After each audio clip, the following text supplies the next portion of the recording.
Okay, so again, the topic for tonight is the concept of chaos and finding our way out of chaos. Now, it might be a little bit incorrect to say finding our way out of chaos, because the truth is that most people have sort of somewhat of an individual way of getting out of the issue. Getting out of the issue of chaos. We'll define what chaos is in a minute. But why do different people have different approaches to getting out of chaos? Because everyone has a different approach of getting into chaos. That's really why. Um, the thing that got you into chaos is not going to get somebody else into chaos. Usually, it's chaotic lives or chaotic circumstances. Let's not say lives, but chaotic circumstances are usually pretty much individualized, and we'll explain why shortly.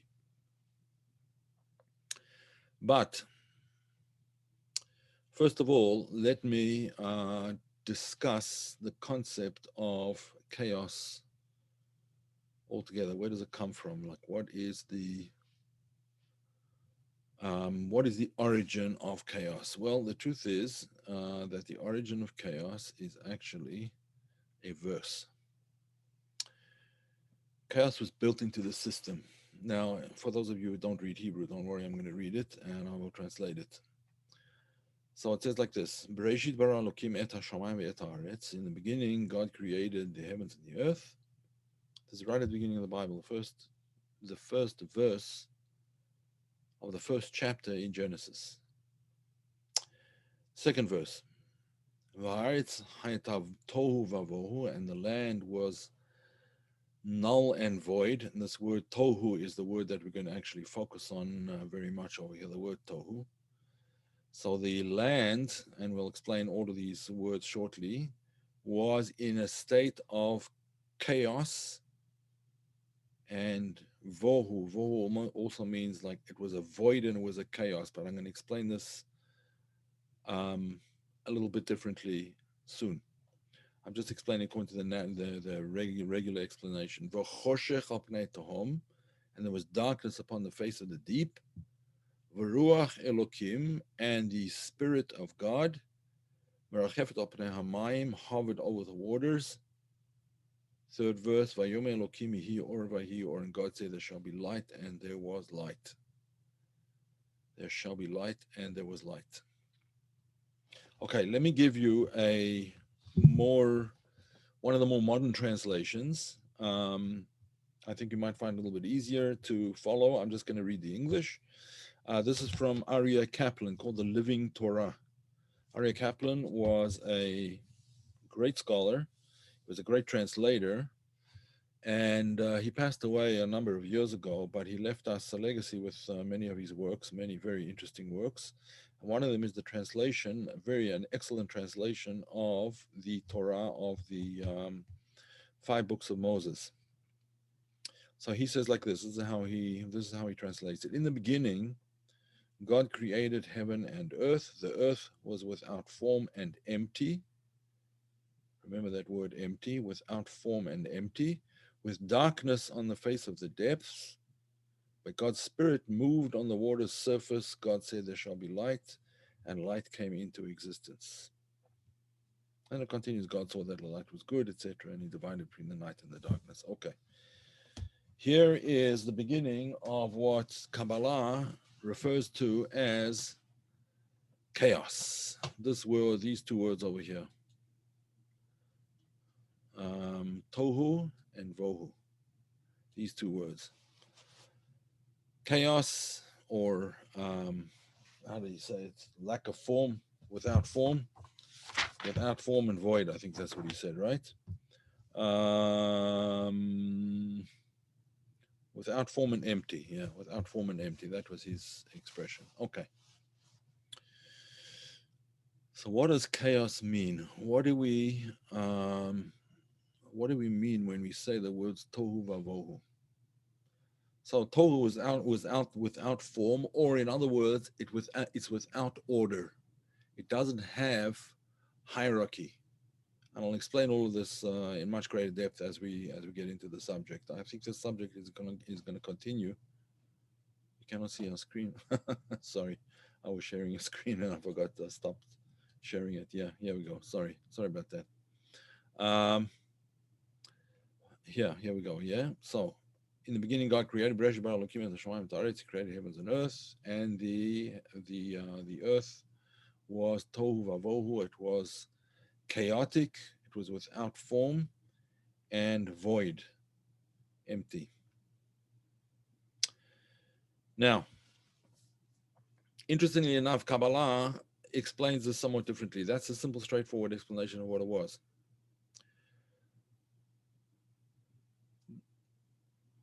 But let's notice the order in which things are stated over here. First of all, it was Shemayim and Aretz. It was heaven and earth. What does that mean? It means basically the spiritual realms and the physical realms in the broadest sense of the words, right? There was the physical realm, the spiritual realm, and then there was the physical realm, the realm of spirituality, or the realm of the higher worlds, as it's stated in Kabbalah, and then there's the realm of created worlds, primarily this created world, this world that we live in. Now, as far as the Shamayim, as far as the heavens are concerned, it doesn't discuss that over here so much. It's sort of discussed obliquely, but we will see what the concept is. But V'ha'aretz, the second one, in other words, the land, the physical creation, Ha'aretz, the material creation, was in a state of chaos. It was tohu. The word tohu is very, very significant. It didn't have any form. In other words, there was no hierarchy. There was no before and after. There was no right and left, up and down. Everything was in a state of being completely intermingled. There was no discretion. There was no distinction. And vohu means empty. Now, interestingly enough, in Kabbalah, they use this word bohu. You see it comes up in English over here as emptiness, void, waste.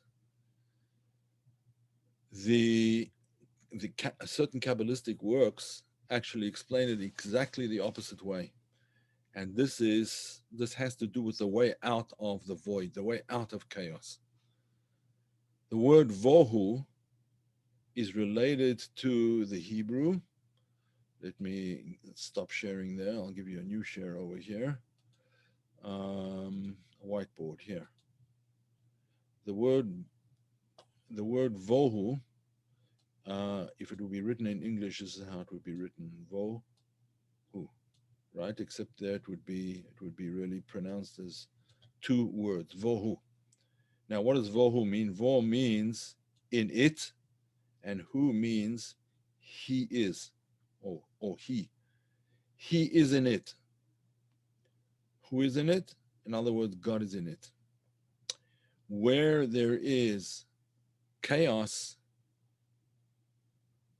when one finds a way to make the chaos into non-chaos, that's where godliness is to be found.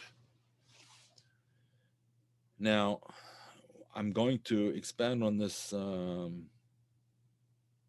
to a very large extent. It might go on for a couple of weeks, looking at different perspectives on this issue. But let us just think for a minute. When we said that the land or the earth was in a state of chaos and it was void, what was it exactly void of?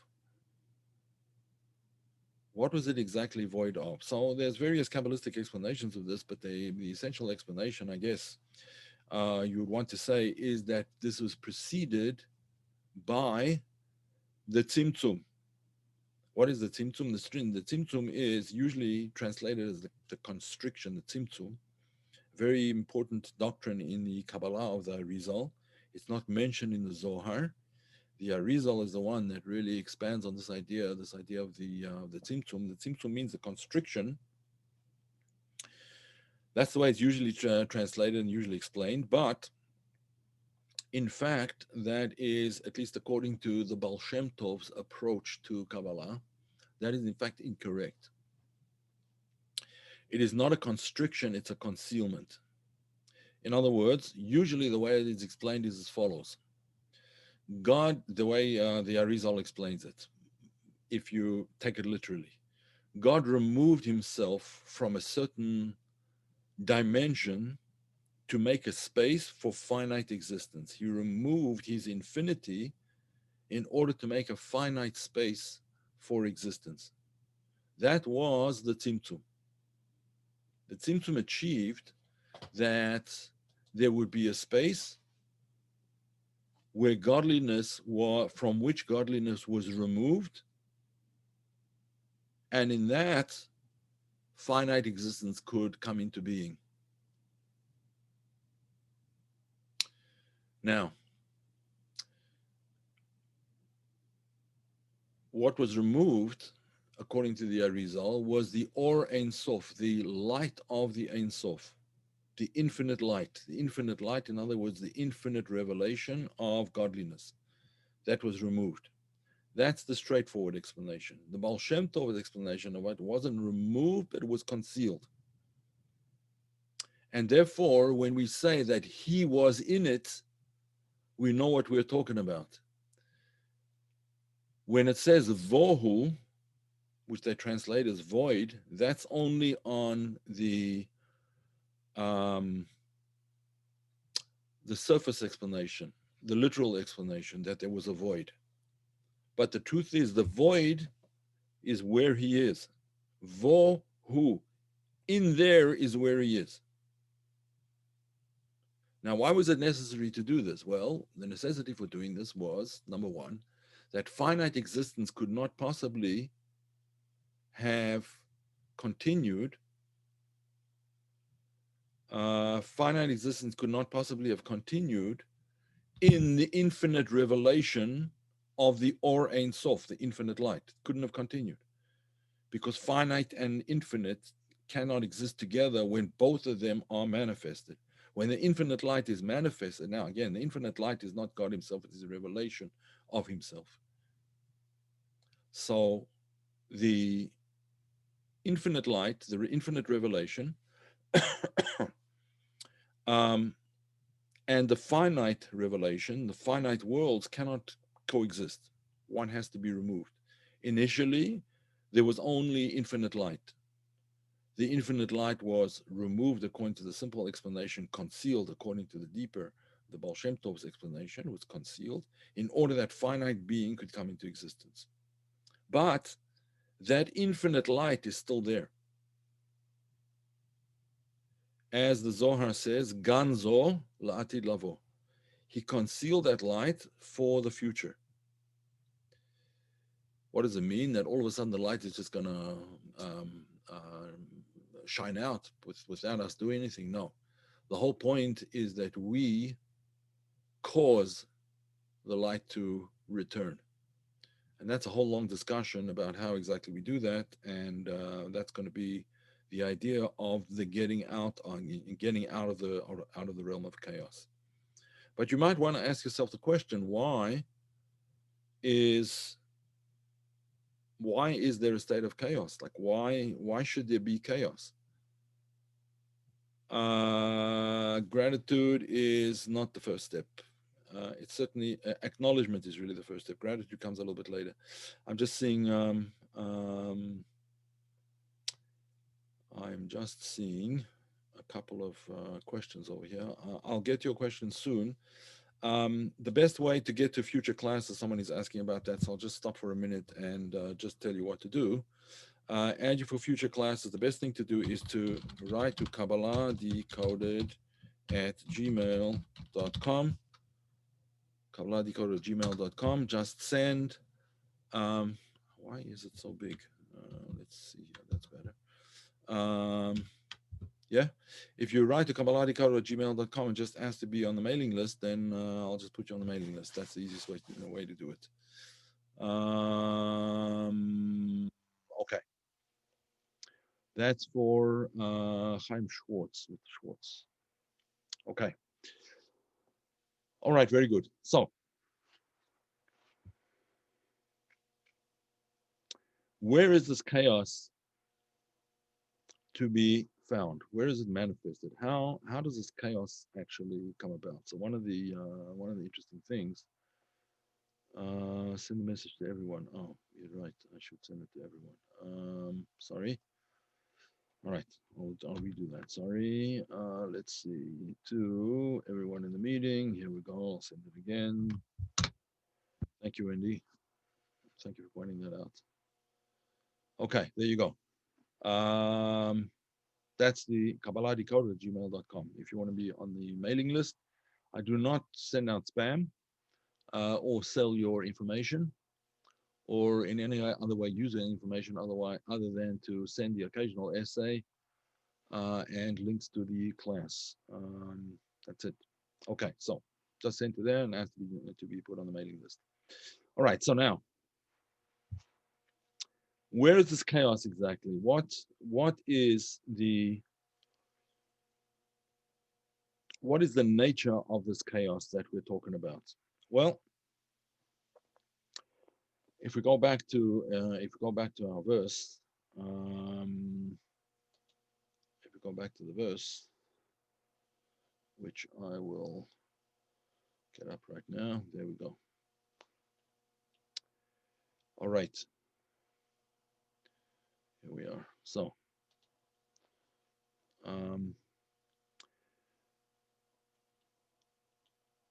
let's look over here. The physical creation was in a state of tohu vavohu al pnei hatahom. There was darkness on the face of the depths. There was darkness. Now, what does that darkness mean? What kind of a darkness is this? So, in a simple sense, I suppose you could say that it's darkness in the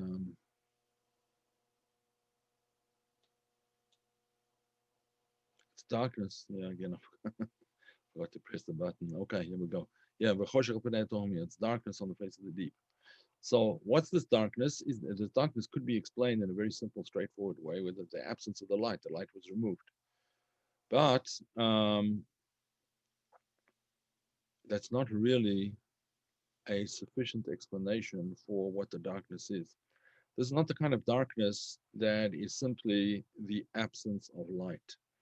This is the darkness that we see later on in Egypt by in the plague of darkness by Yamesh Achoshech. It says the darkness became tangible.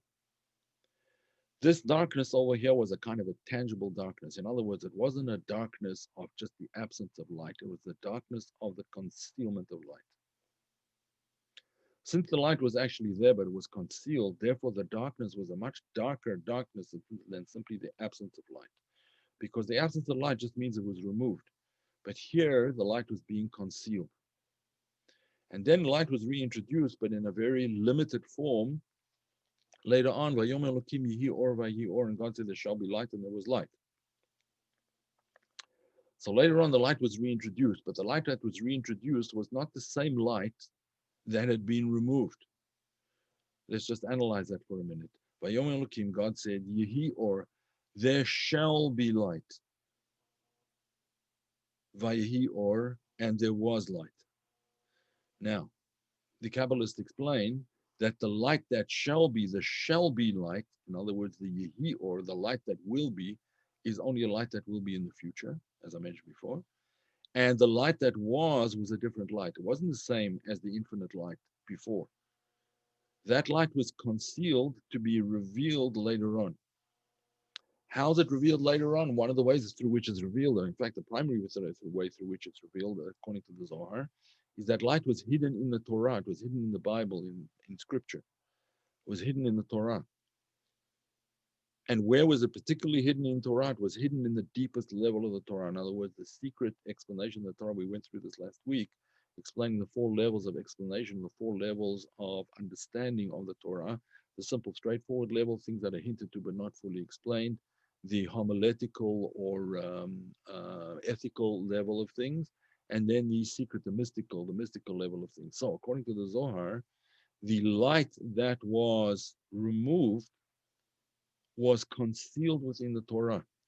In other words, it was given to us when the Torah was given, when the Bible, when the Ten Commandments were given to the Jewish people. So 40 days later, they received the entire Torah. First, they received only the Ten Commandments, and then something to work on as a sort of let's call it a down payment.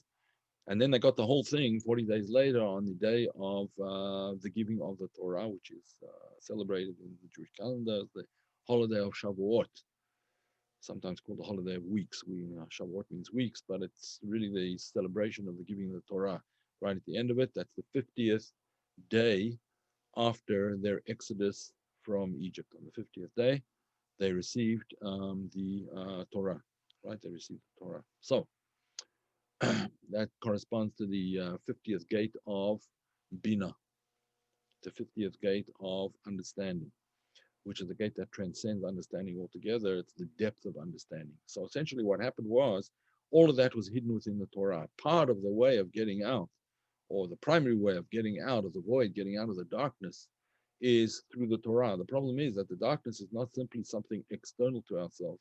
The darkness becomes part of the internal issue. This is also discussed in this week's Torah reading, as everybody knows by now. I think the Torah reading for every week there's a portion that's read, and this week begins the book of Exodus. On this Sabbath, on Saturday, on the Sabbath, on Shabbat, we read the section which starts with the story of the exile and the exodus from Egypt. And that exodus eventually ended up at the time of Matan Torah, at the time of the giving of the Torah. But when they got into the exile, so right at the beginning of the exile, when it says that that the Jewish peoples who were exiled, that the Israelites were, um, as soon as Joseph died, the exile really began. So one of these several works asked the question, doesn't it say elsewhere that the exile only began after all of Joseph's brothers passed away? And they passed away quite a long time after he passed away. When the last of the brothers passed away, that's when the exile really began.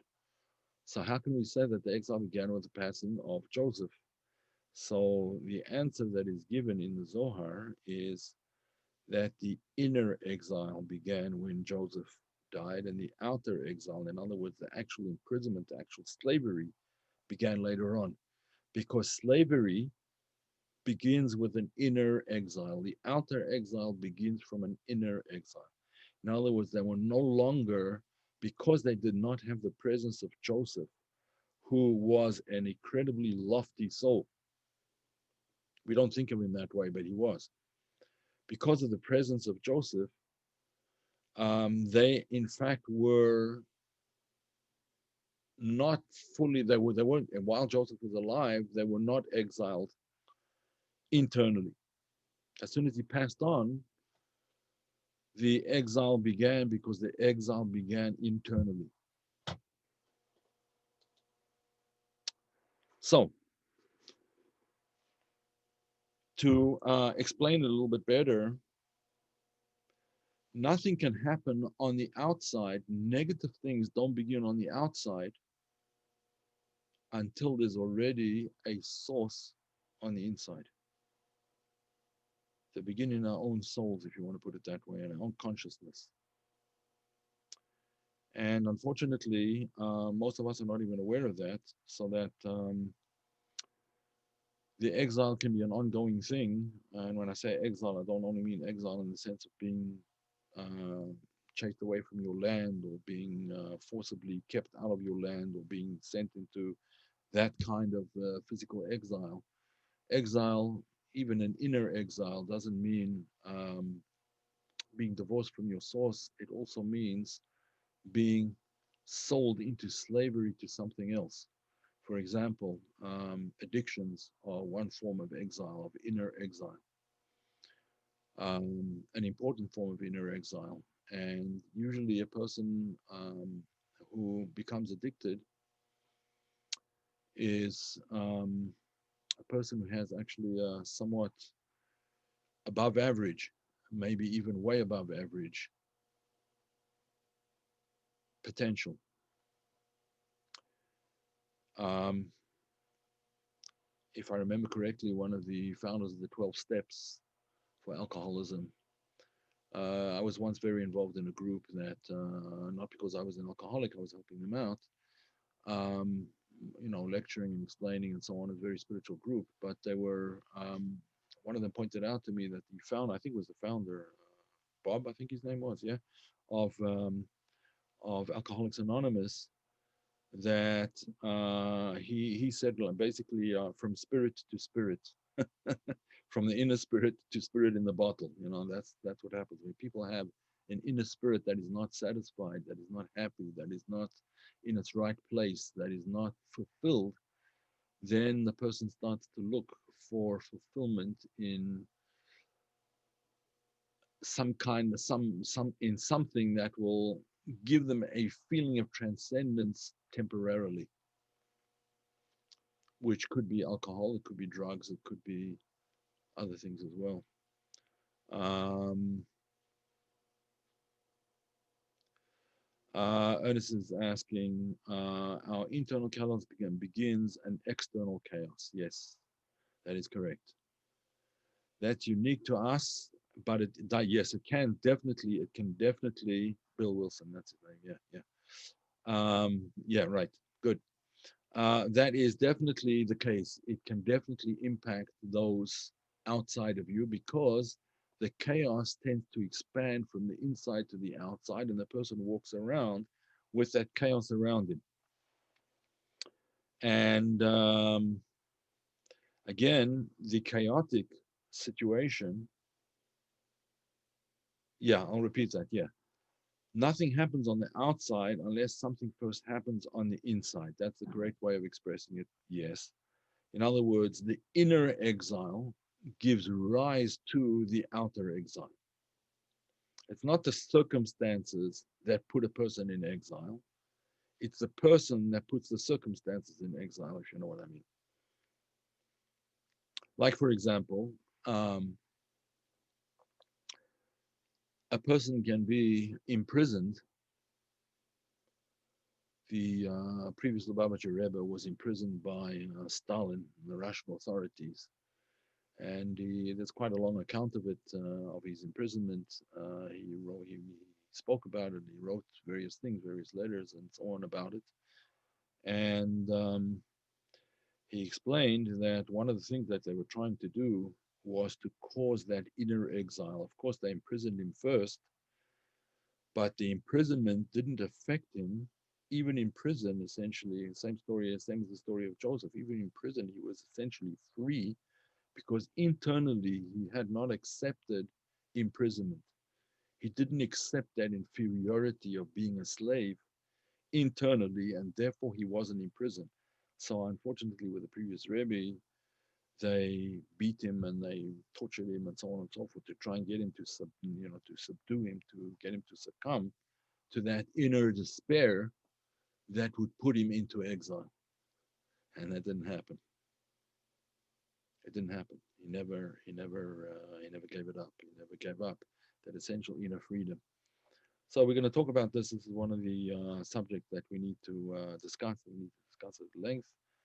And what I need to hear from you guys, either now or by email if you prefer, whether this is a topic you would like to explore and pursue a little bit further. Um, you can answer in the Dr. Frankel. Yeah, I think Dr. Frankel got it, and that's where he got it from. Really, I don't know if he got it from the previous Rebbe, but he certainly understood that concept.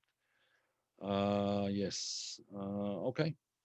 Is the impact of the chaos on others always positive? Mostly it's negative. Mostly it's negative. No, no problem. I don't. I don't take. I don't take roll call. um, yeah. but it has been recorded. So Elisheva, if you go to YouTube and you look up Kabbalah Decoded, I will give you you'll be able to see all the videos over there. Just let me just see here 1 second. I will quickly just give you the link. So just 1 second here. I'll just get the YouTube link. Just 1 second. YouTube.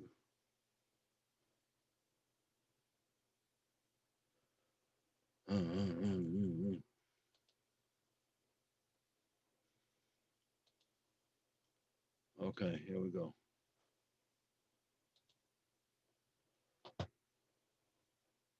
Oh, okay. Yeah, now I can share the screen. Okay, share. Can you see it? You see what says Kabbalah Decoded here? No? That's sharing the screen? I don't know. You see the chat so I can see whether it's. Can you see it? All right. Can you see? Can you see where it is? If you can't, then I will give you another way of doing it. Just 1 second. Customize channel. Here we go. Just 1 second. I will great tea. You're having conversations with other people. All right. Let's see here. Branding. I think that's what it is.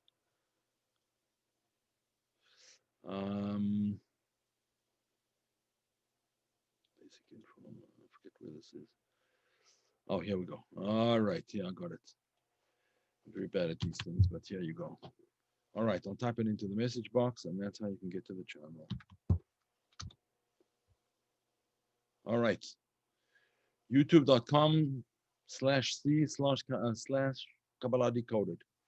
Yeah, you can. So there's lots of there are lots and lots and lots of videos over there, and I may be uploading more. Oh, that by the way, if anyone has a way of transforming exe videos, that's flash videos, into MP4 format, please let me know. And as you can see, there's plenty of videos here. Plenty. I mean, there's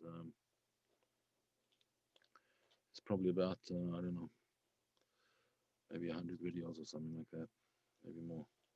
There you go. Plenty. Anyway, whatever. So if anyone has a way of doing that, let me know. Because I have a bunch of videos that I had from earlier classes that were recorded in exe format, not in MP4, so I can't upload them to YouTube. All right. So that is going to end for now. That is going to end the session on just the basic introduction to the idea of the world of chaos.